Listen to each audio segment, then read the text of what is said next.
De retour aux terres de légende, nous sommes encore au Conseil des Dryades, où nous sommes sur le point de découvrir qui va s'en aller entre Martin et Eddie Deluxe. Tout le monde a revoté, voici ce qu'il en est. Eddie Deluxe, Martin, Eddie Deluxe, Martin, Martin. Ce dernier vote peut être décisif. Eddie Deluxe. Oh non, encore une égalité. Absolument, on dirait que les Dryades ne peuvent pas faire un choix. Eddie Deluxe et Martin doivent donc réaliser une épreuve afin de se départager. Oh, et quelle est cette épreuve? À la manière du jeu du dinosaure, chacun avait 24 heures pour réaliser le meilleur score sur un certain jeu. Avait? Ils ont déjà réalisé l'épreuve? Oui, mais seuls eux étaient au courant, car l'épreuve était soumise au roi du silence, ce qui veut dire que bien qu'ils connaissent leur score, ils ne connaissent pas celui de l'autre. Et donc quel est ce jeu sur lequel ils se sont affrontés? L'ancien candidat Rouli a créé un jeu du nom de Mask Up, et c'est sur la version Android qu'il devait réaliser le meilleur score. Il existe également une version Android avec un peu plus de contenu, je vous laisse laisser si vous pouvez, ça vaut vraiment le coup. C'est l'heure de l'instant fatidique. Qui a réalisé le meilleur score? Et qui sera éliminé par l'épreuve? Voici les résultats dans 3, 2, 1, blam! Avec un score de tout pile 100, Eddie Deluxe s'offre une place dans la suite de l'aventure.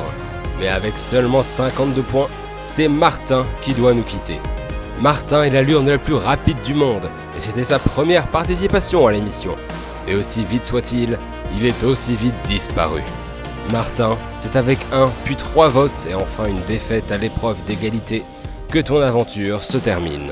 Les Dryades ont décidé de t'éliminer et rien ne pourra les en empêcher. Je t'invite à prendre la barque des adieux et à rejoindre celles et ceux qui sont tombés avant toi. Au revoir, Martin. Bon, il est temps de s'attaquer au problème des pouvoirs. Pour rappel, un mystérieux groupe nommé Crabonimus a retiré les pouvoirs de toutes les lurnes grâce à une réplique d'une machine utilisée lors de celle de l'épreuve du canyon. Ah bon? Toutes les lurnes? Fort heureusement non. Seulement les lurnes qui étaient encore en jeu à ce stade de l'aventure ont été atteintes. Cela veut dire vous toutes, mais aussi Lys et Martin qui sont actuellement avec les autres lurnes éliminées. Et où se trouvent-elles? Elles sont à l'hôtel Sequoia. Vous n'aurez pas de soucis pour y accéder, car pour cette épreuve très spéciale, je vous offre à chacun un pass Naviseco. Grâce à ça, vous pourrez prendre le métro à volonté. N'oubliez pas de me les rendre à la fin de l'épreuve, ça coûte cher ces trucs-là. Bon alors, c'est quoi l'épreuve? C'est très simple, vous devez trouver un moyen de retrouver vos pouvoirs. Pour ça, je peux vous donner quelques indications. La machine que j'avais utilisée avait en mémoire tous les candidats présents lors de l'épreuve du canyon. Une fois actionnés, les pouvoirs ont été annulés. Puis j'ai à nouveau appuyé dessus pour les redonner, puis je l'ai détruite. Tout ce qu'il faut, c'est que les personnes à qui il faut redonner les pouvoirs soient dans le coin, sinon ça n'a pas d'effet sur eux. Cette machine a été construite par le professeur Sequoia, à qui j'avais passé commande en lui certifiant que ce serait temporaire et non pas à des fins criminelles. Il est actuellement à Arbreville où il enseigne à l'université des Saules.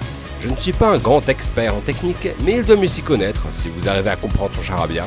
Et as-tu des informations concernant Crabonimus? Je n'en sais pas plus que toi, si ce n'est que concernant la pluie d'anguilles, ils n'y sont pour rien. Et aussi que peu importe de qui il s'agit, personne n'a d'avantage sur cette épreuve. Ainsi donc, savoir qui se cache derrière Crabonimus ne vous sera pas d'une grande utilité. Vous avez une semaine, on compte sur vous. On se revoit lors du prochain épisode de Osez!